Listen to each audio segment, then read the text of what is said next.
aš vakar kreipiausi gavęs ruoždamas iš tam posėdžius, kreipiausi į Mantą Bertulį. Sakau, gerbiamas Mantai Bertulį, kaip čia taip yra? Tai jūs turėjot gauti visi iš jo laišką, kuriame jis pasakoja, paaiškina, kad jis susipainiojo, nesuprato jūsų klausimų ir patvirtina, kad tikrai buvo gauti šitie atsakymai į Laisvės partiją, taip, nes mes siunčiam į Laisvės partijos štabus ir panašiai.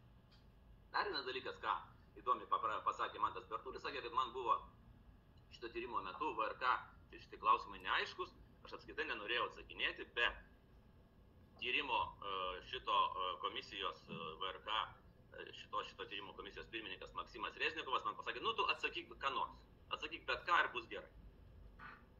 Tai, aš neturiu pagrindo Manto Bertuliu netikėti, bet tai irgi turbūt parodo, kaip vyko tyrimas. Jums reikėjo tiesiog kažkokių atsakymų. Pasisakymę, aptariant mano susirašymą su Mantu Bertuliu, tai turiu pareigą patikslinti Andriaus Tapino pasisakymą. Šių metų rugsėjo 14 dieną gavau klausimą iš Manto Bertulio. Jūs man ten iš VRK siuntėt klausimus dėl to Tapino leidinio, ten būtini mano atsakymai, smailas.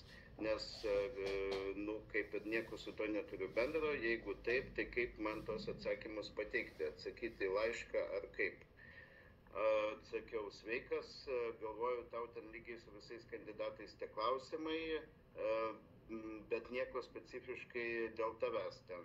Padaryk, please, tiesiog reply į laišką.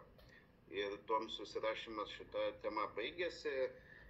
Andriau, ne visai tikslus buvo pasisakymas, kad sakiau, atsakyk bet ką. Manęs paklausė, kas tai, pasakiau, kas tai, paklausė, kaip atsakyti, pasakiau, reply į laišką.